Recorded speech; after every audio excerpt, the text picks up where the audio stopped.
In other news, the government has unveiled a raft of guidelines that will be followed by players in the country's tourism sector.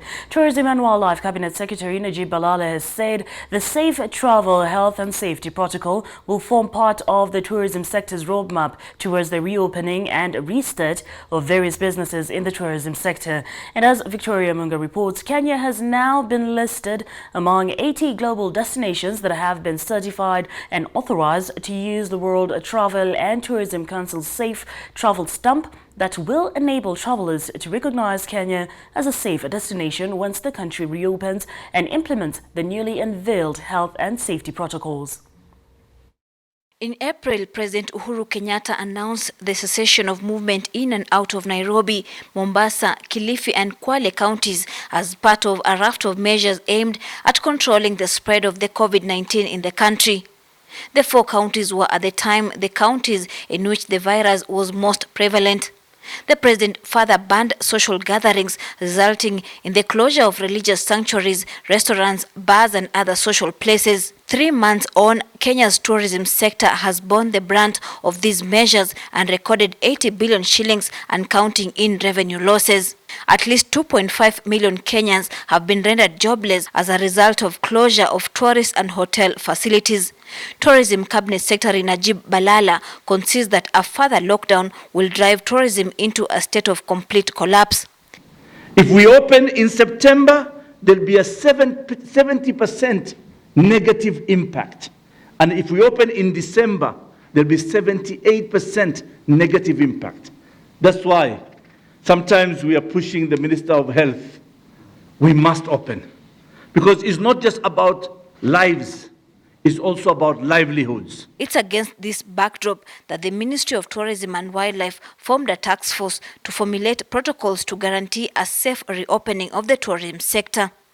The protocols have been approved by the World Travel and Tourism Council, WTTC, and the World Tourism Organization, UNWTO, with Kenya now being listed among the 80 global destinations certified and authorized to use the World Travel and Tourism Council Safe Travel Stamp. We are saying that Kenya is safe and we have safe travels in Kenya. We welcome anybody to come and visit Kenya. But the first people to be travelers and to be the tourists should be the Kenyans themselves. And I know the tourism industry will make the pricing to be right. However, the government has urged Kenyans to take individual responsibility to keep COVID-19 under control. That the new normal means more responsibility, more individual responsibility. Why should police officers, sleep on the roads to help you understand that you should walk away from danger?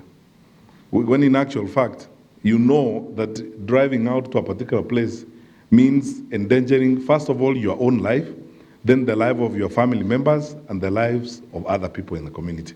Why do we need police officers to sleep on those roadblocks 24 hours to be sure that you do not make that kind of mistake when our leaders, especially in the health sector, our colleague here, CS Kawe, and his team are telling us what we should do. And they're telling it to us in plain, specific language. Social distance, avoid social gatherings, and so on and so forth.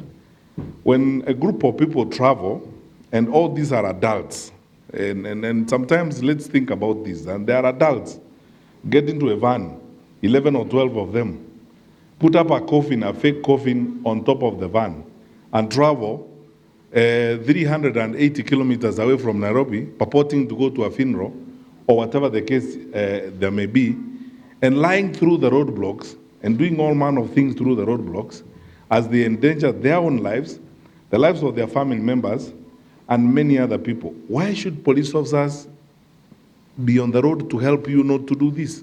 With the launch of travel safe protocols, the Ministry of Tourism hopes to revive the tourism industry that has been hard hit, registering a 50% negative impact owing to the coronavirus pandemic in the country.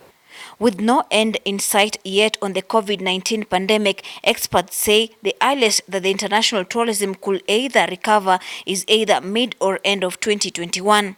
And even then, the government projects only 200,000 international arrivals to Kenya by the end of this year. Victoria Amunga for Metropole TV, Nairobi.